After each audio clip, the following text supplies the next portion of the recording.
to the Legal Edge Coaching Podcast. This is your host, Trevor White, with and Shane Smith.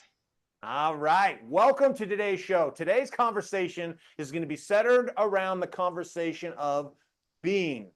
Now, we got to give a little context of what that actually means. But before we dive into it, Shane, how you doing, bro? I'm doing well. And being's always a hard concept for me to, well, it's just hard. It's hard to measure. It's hard to, let's back up a little bit. What is being? Because we use that word here at the Legal Edge, being. But what does that actually mean? What are we talking about?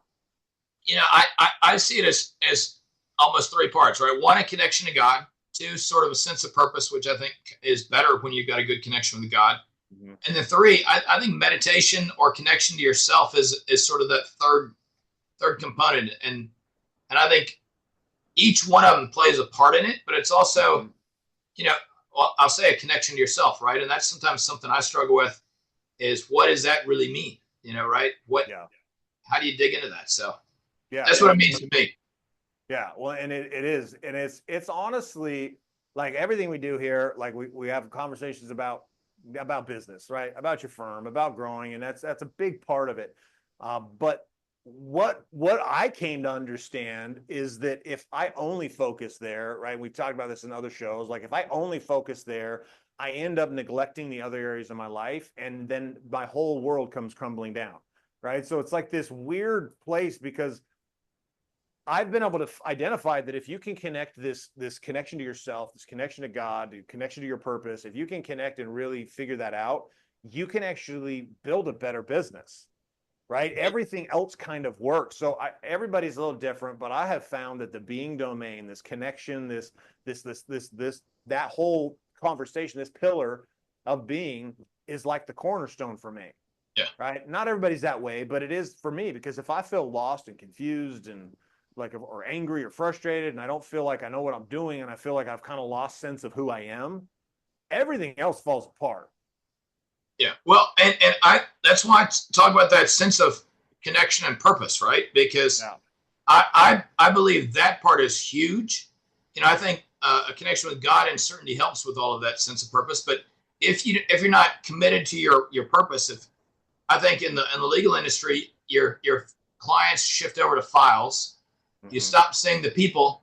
I think you fight less because you can't connect, and you just do a crappier job. Whereas if you've got a tight sense of purpose, you believe in your purpose, you believe, and it fulfills you, it encourages you to learn more about how to do your area of expertise. It, encourages you to trust your clients and to listen to them and fight for them versus just, it's a file, let me move it on. So I think when my sense of purpose got stronger, I started being a better lawyer and a better advocate for my clients because they were no longer just files. They were clients and people. And I think, a connection to God and hearing that makes you feel good about what you do, because it's easy in the legal industry there's a lot of jokes about lawyers. There's a lot of TV that makes lawyers look like sharks, like they just care about money. And honestly, that's a really, really small percentage of lawyers. I mean, most lawyers care about their clients. Yeah. That's like, people who say coaches don't care about their clients. I think that's absolute garbage. I'm sure there are some, but good coaches care. You have to, because you find out so much about people. Mm-hmm. And like our lawyers find out about the clients, and when you care about them, you fight better. And so it is a cornerstone, because without it, you end up in burnout, you end up with sedation, you end up not caring about your clients, not caring about your firm. It's all money, and that's going to burn you out super quick. I mean, yeah. Oh, 100%. And being to me, that's the frame and the pillar we put it in, but it's God, right? It's God for me. And that is it's the connection, it's the ability to listen and to get inspiration. A lot of people talk about intuition and how to connect with that, right? I remember years ago that I'd never meditated. That's an Eastern medicine, or not medicine, Eastern, religious thing. It wasn't, I grew up in, Utah. We didn't meditate. That wasn't part of the Christian culture at all. Meditation just wasn't a thing. And I remember, and I did it with my brother, and he was introducing me. He had just learned of this thing, meditation, right? And it was just to connect to God. And so we're sitting in his office, and we're actually in the conference room, and we're in the conference room, and He's on one side and the other side, and it was Dr. Wayne Dyer. So Okay. I don't know, like, yeah, he was kind of like one of the original, like, we'll call it personal development coaches, mind thought coaches, Right. performance coach, whatever. And he had this book called Getting in the Gap, right? And so, and it was this meditation, and then, and part of that gap, and there was a part of it where we learned, and it was like this Om meditation where you made like this Om sound. So you go, oh, and then you would like hold it, right? And so Garrett's like, I want you to do this meditation with me. So me and my brother sitting in the conference room, and I'm like, okay. And so he's sitting on one side. We're literally facing each other. We're closing our eyes, and it's a guided meditation, right? So there's Dr. Wayne's Dyer playing on the CD. That shows you how long Yeah. ago this was. Playing on the CD. We're sitting there, and it gets to this Om part, and we're supposed to do the Om. So he starts Oming, I start Oming, but then like our Ohms match. Like I remember consciously making my Ohm match his Ohm. So it was like the same level of Ohm. And then it became a competition for who could Ohm the longest. So That's brothers and, for you.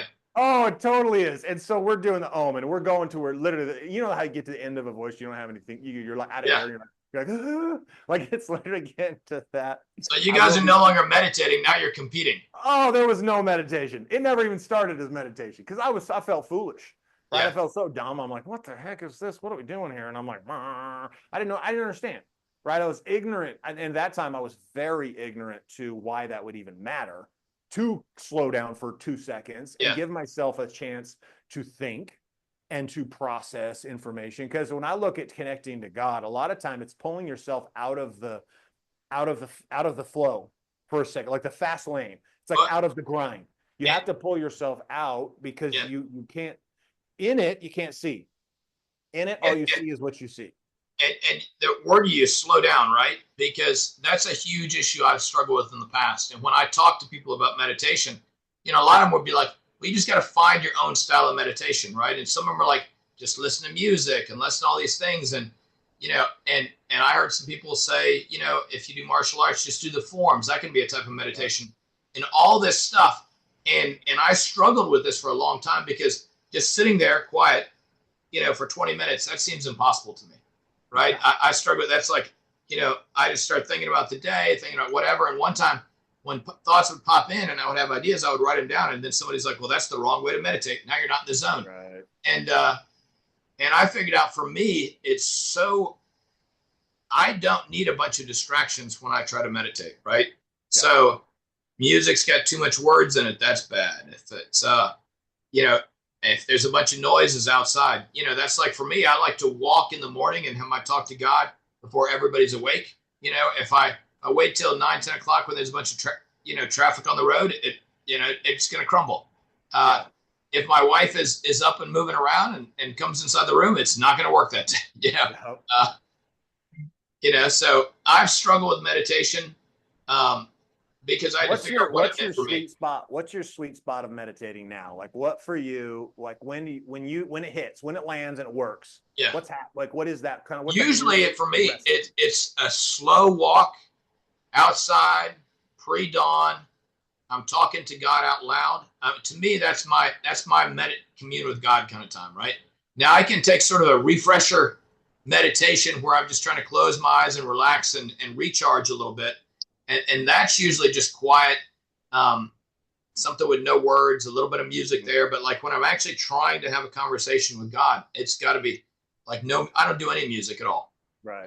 None. I may listen to my goals when I first start my walk. And then when they're done, and it's quiet the whole way, except for me talking out loud kind of deal.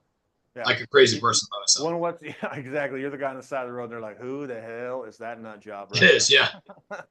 Well, here's the thing that's cool about that, because what you just described is peaceful for me, but that doesn't work for me. Yeah. And that's what's so cool about it. Like you made the comment, like somebody was telling you, well, you can't write things down. That's wrong. You're doing it wrong. That's like the most ridiculous thing I ever heard. Like you can't the only wrong meditation is the one you didn't do.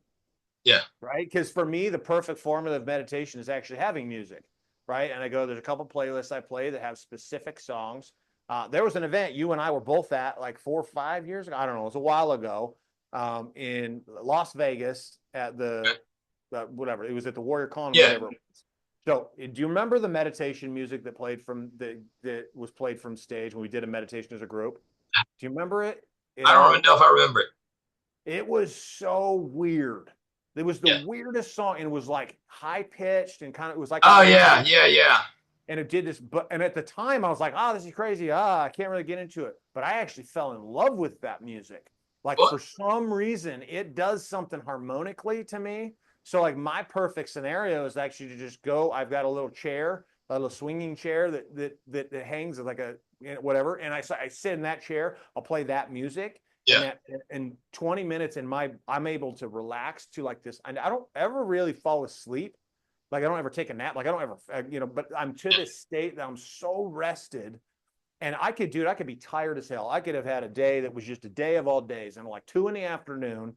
That's like the secret point. Like for me, meditation in the morning, I mean, I like it. It's okay. But when I really get something out of it, it's usually around 1 to 2 in the afternoon at that kind of sleepy time when everybody yeah. kind of like hits that lull in the day. And I'll just go set the timer 20 minutes, put that music on. Sometimes I'll put headphones on so that noise canceling so that I can't hear Yeah. anything except that crazy music. And I just do, I wake up, I get out. It feels like I'm waking up, but I'm actually not asleep. I'm very conscious, but I get up out of the meditation, man. And it's like, it feels like I just slept for 8 hours of perfect sleep. My mind is clear. I have like a renewed vigor for my day. I feel in touch with myself. Like I Yeah. feel totally in tune.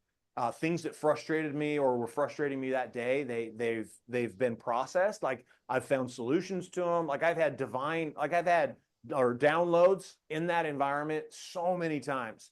And And what's that's why, wild, yeah, yeah, that's why I need like my tablet next to me when I have those, right? Because yeah, what I found out for me is when I get the download or when I get the solution or even something that's pressuring me, like a real issue I need to give more thought to, if I write it down, then my mind can sort of continue on, right? It can yeah, continue to process and do stuff.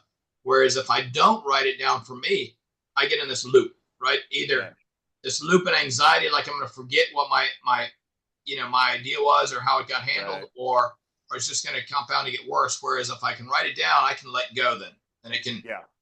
trickle away. Well, you can move on, Yeah, or you should just stop meditating at that point, yeah, right? Because you're just going to sit in the loop, and it's not even serving you at all anymore. right. You know, and so like for years, like I sucked at meditation, like meaning I really did. They say there's not a bad meditation. I just said it. The only bad Yeah, one's the one you didn't do. So I don't think it was bad, but I look back and I'm like, man, I didn't even know I didn't know how to relax. I didn't know yeah. how to shut my head up at all. I didn't know how to do it because I wasn't good. I didn't have skills. I didn't have reps. I I was never going to done say, it. I think it's a reps thing. I think you Yeah. got to put a lot of time and energy into it. Just like Uh, anything else, like yeah, you can't expect to seek or get the benefits of something the first time you did it or the 10th time you did it. Like sometimes it's the 1,000th time or the 10,000th time. yeah, But there came this. I remember this came this moment where like I was into it and it was like great. But then I got kind of like I said I didn't have the iPad like you're talking, so I was failing in this. That it wasn't even about writing it down so I could keep meditating. I would get done with meditation and I would feel good, and that was like it. That was the end of it. It didn't change anything. It didn't shift anything for me. I didn't take any different action. I didn't move differently. yeah, So my business, like the business didn't grow at all. I didn't like improve things in my marriage. But I was meditating. So I was like, great. And I was like, I remember like reading books and hearing stories and watching podcasts about, the monks and all that, they spend their whole day and all their life is just in silence and those meditations. And I realized I was kind of doing that because I was like yeah. meditating, but there was like, well, what was the point? And this was something that like had to be answered because if not, it was like, what if this isn't going to make my life better? Then I'm just taking a midday nap. Siesta, right? Yeah, Yeah. So it's like, well, what is it? And that was like the transition that I had to see, like especially in business, especially in growing it up, dealing with employees and dealing with the game of actually producing and making more revenue. Like I had to be able to connect that me sitting there for 20 minutes actually made me more money. Right. yeah. It got me closer to my dreams, my goals, my targets that I had set for myself. And it took me a while to make that transition. Has that been hard for you? Was that an easy thing for you to do inside the meditate, like to see the value in it in the business? To really see the value in it for me was when I figured out the walk was just a walk with God, right? So it wasn't because I try to sabotage myself, right? I get good results, it's going well, and I'm like, dude, if I just speed up my pace or maybe throw a rucksack on, I could burn some calories while I do this mosey walk, right? Right. And then, I even went so far as to be loading a rucksack or a backpack, and I was like, well, shit, this is not the point of this. This point is not to burn calories; it's to do this. But when I started speaking out loud, and then rolling into journaling when I got done, right? So, Yeah.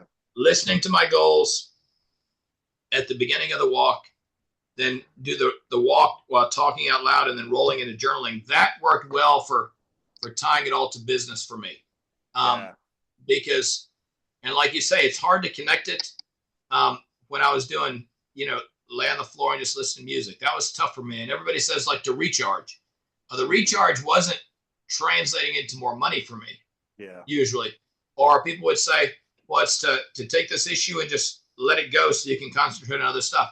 That didn't work for me usually in the meditation. I either got more pissed off or more focused on the issue. So that part wasn't working well, but this other format worked good for me. Now I've done some guided meditation, focused on learning to relax, or even some of the guided meditations for power or mastery or things like that. Yeah. And those worked okay, but never really connected as well as when I just stepped back and said, for me, this is just slow down and just connect with God. And this is the focus. And my walk is slow. I mean, it's not any kind of speed walk. I get passed by old ladies all the time, right? Because I'm just walking along and hearing birds, and, the pre-dawn setting is good for me. When I do it in the day, it doesn't work nearly as well, Yeah. Well, it's perfect because you've got your jam, but ultimately, like, it's being able to find the way to translate it to action. Yeah. Right. And that was the key. It was finding how do I extract action out of this, and where does that actually come from? Yeah, that was where the meditation into the journaling afterwards worked for me, right? Because you get some of the thoughts out, that sort of sets the stage. Then you go to your journaling, and bam, you end up with some kind of action issue. And sometimes even the journaling is just clarifying stuff, right? Because at the meditation, you're like, oh, I sort of solved this issue, right? And I solved it, God solved it, the universe solved, somebody solved it, and I was involved in it. So and you get inspired thought and action in it, because one of the biggest problems I had, I've never struggled with taking action. Right? That's never been a weakness of mine ever since I was a baby. I mean, I was the guy taking action. A lot of times it was the wrong action though. Right. So I'm like going the wrong direction, but I'm working really hard at it. And I'm wondering why I'm not getting results, why things aren't working.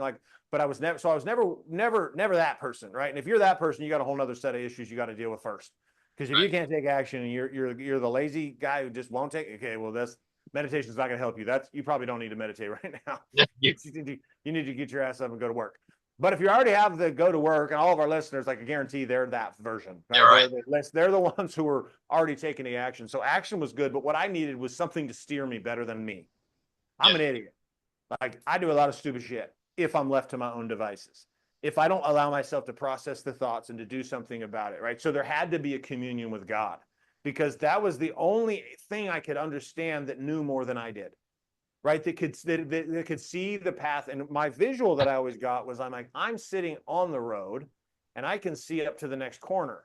God is sitting above the road. He can see the entire globe, every map, every corner. He sees where everyone's at on it, and he can see where these turns are going to lead. So God can sit there and say, I know it looks like you should go that way, but I need you to turn that way.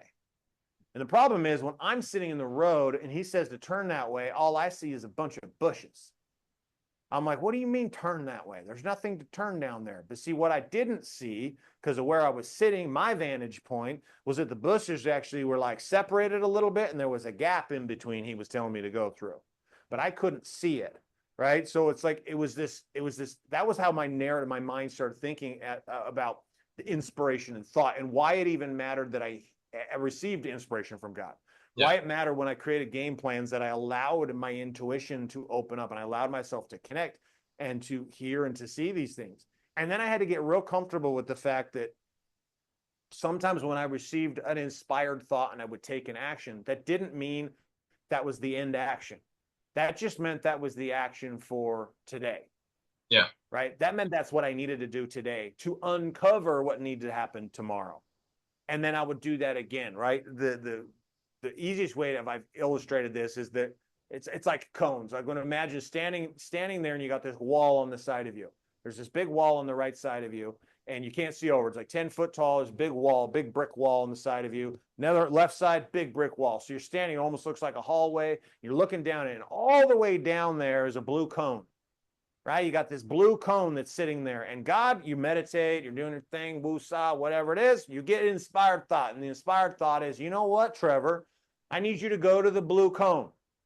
And I'm like, that's a great idea. I'm going to put my battle plans together. I'm going to map it out. I'm going to get my 4 hits every day to take my action moving towards the blue cone. And I get towards the blue cone, but somewhere along the lines towards the blue cone, all of a sudden, I notice that the wall on the right side has a break in it.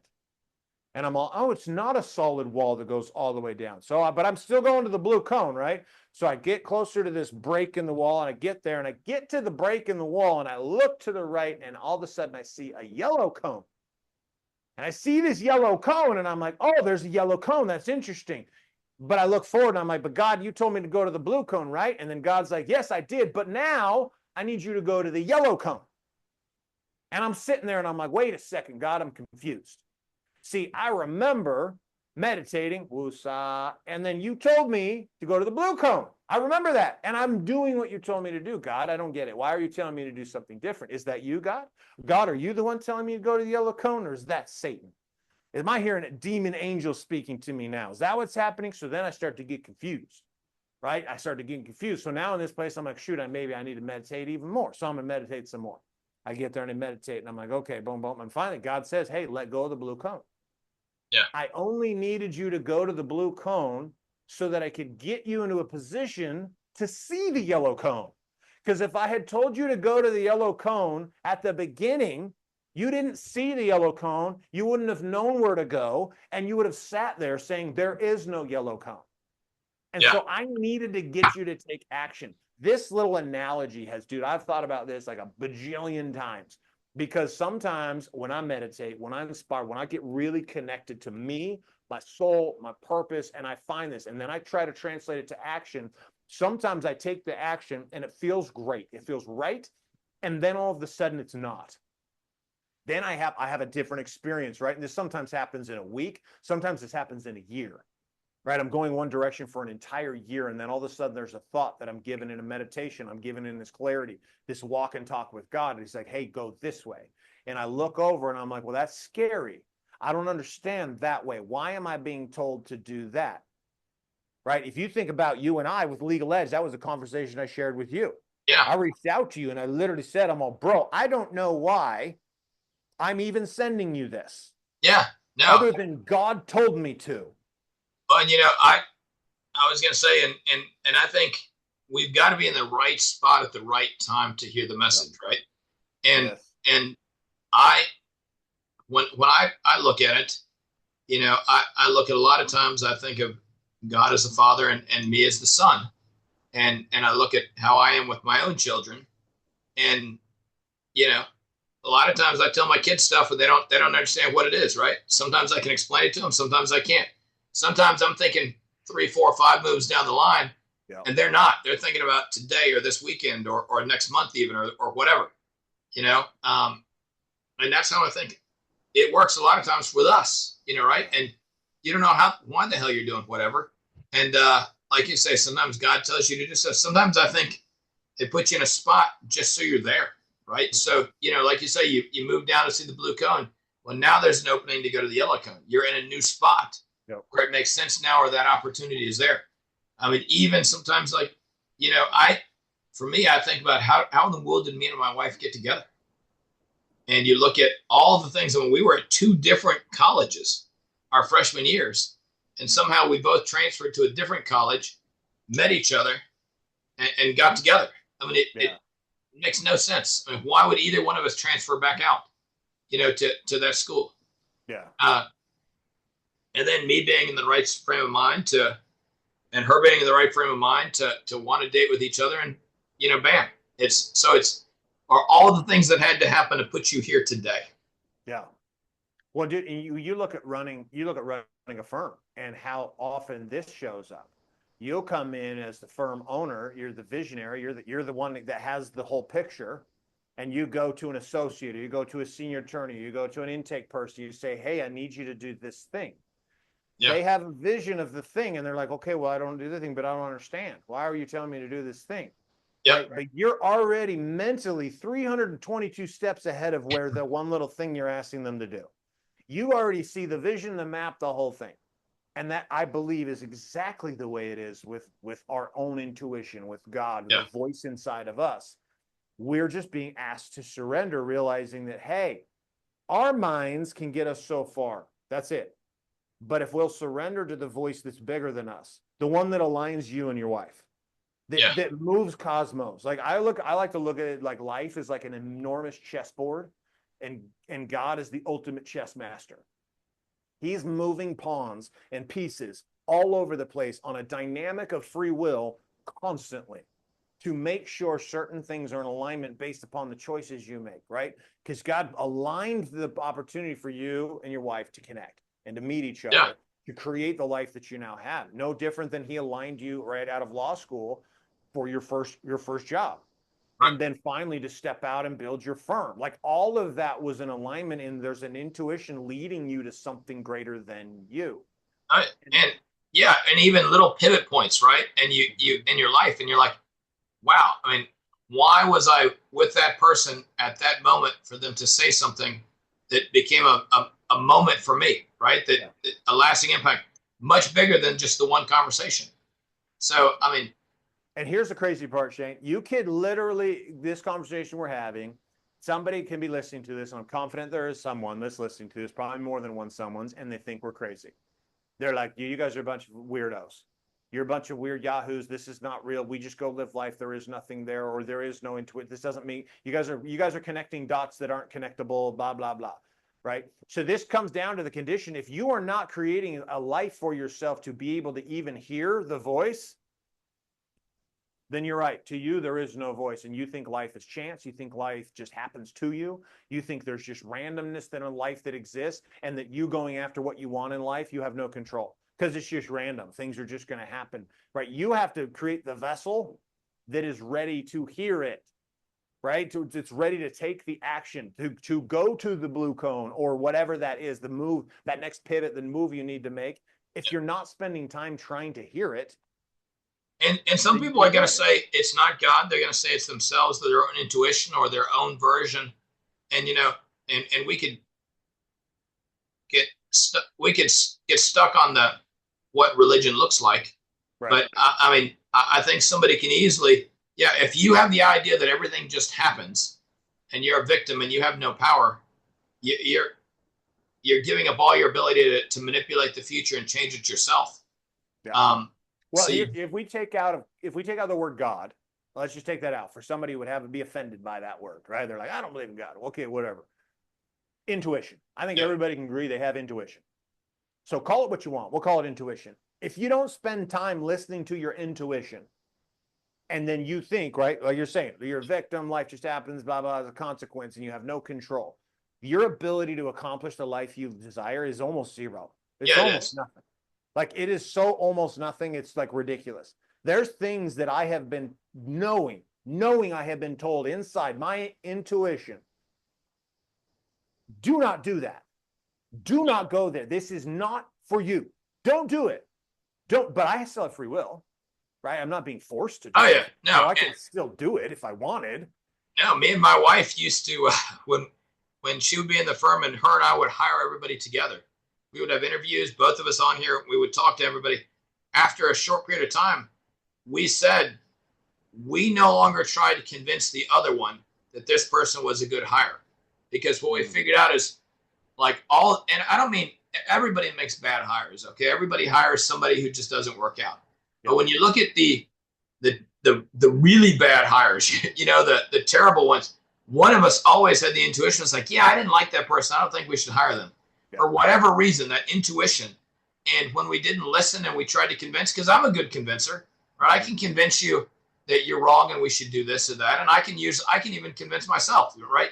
I mean, there it is. That's the problem. It's yeah, right there. It's not even convincing your wife. It's convincing yourself. You're super good at it. And all of our listeners, you're all really good at it too. Yeah, that's why you're lawyers, right? I mean, Yeah.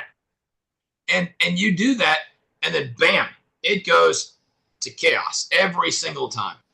Every time. So we've reached that point and said we're just going to listen to our intuition. And if one of us says no dice, no dice. And listening to your own intuition is a skill. You got to develop it. You got to get used to listening, understanding, and take action. Because I think you can slam down on your intuition so much it quits telling you things. No, you'll numb it out. Yeah. You won't hear it. You just won't hear it. You just won't hear it. And it's still speaking to you, still trying to, and realize you look at most of the shit that people deal with, most of the problems, the pains, the pits, they are caused because you didn't listen. Yeah. You saw the warning signs, and sometimes they get so loud they're like a blaring red siren over the top of your head. The air horns are blowing in your ears, and you're like, "What? How is this happening?" Right? This is like marriages. I can't tell you how many of our clients have been in this environment where they're sitting there and they get divorce papers served to them, and they're like, "What? Yeah. I just never saw it coming." It's so weird to me. I'm all, really? You never saw it coming? You've spent 16 hours a day, 6.5 days a week for the last 5 years growing your firm, and you didn't see it coming? Right. You were surprised your wife had an affair. You haven't been home in the same bed with her for a month. You haven't even had and you're surprised that she fell in love with the neighbor. Right. The like personal trainer really? That she sees every day. Exactly. Yeah. The pool boy. Yeah. And you created this life for her, and she's just supposed to be happy. It's the most ridiculous thing ever. And I guarantee, and I don't just guarantee it to people I haven't talked to, it's people I have talked to, that they know. And when they are honest, they sit there and they're like, there was warning signs everywhere. Everywhere. I was being told over and over, if I don't move the ship, if I don't turn this ship, I'm hitting the iceberg. I'm going to hit it.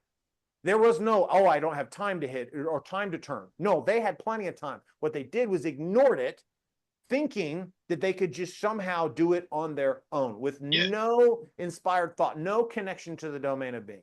And this is where you find somebody who's wrapped up in this world where they ask me questions like, I don't think God's real. How do you know God's real? How do you hear his voice? How do you know it's God speaking to you? Right? They get into this place where they're like, they are numb. It's like they're what is it? When they burn something, cauterize it? Yeah, cauterize, or they're so defensive, right? It couldn't be an issue, right? And if God is real, how did I get in this spot? Why would he let me get this? Yeah, God doesn't love me. If God were real, then my firm wouldn't be going to shit. If God would love me, then I wouldn't be an alcoholic, addicted to all this shit because I can't deal with the pain. If God were real, if God would speak to me, well, he speaks to you, but he doesn't speak to me, right? It's this weird place that we find ourselves in. And that's, dude, everything that we talk about here at the Legal Edge is 100% about ownership and accountability. Yeah, that's what I was going to say. Yeah, if you want to blame everything, you give away all your power. You have no responsibility for anything. It just happens. That's that victim mentality, which is so devastatingly horrible, to have. When you've got no power, you can't change anything, right? You can't do anything. And we hear this all the time. Well, it's the economy. I can't thrive here. The economy is bad, or Trump is bad, or Obama's bad, or Biden's bad.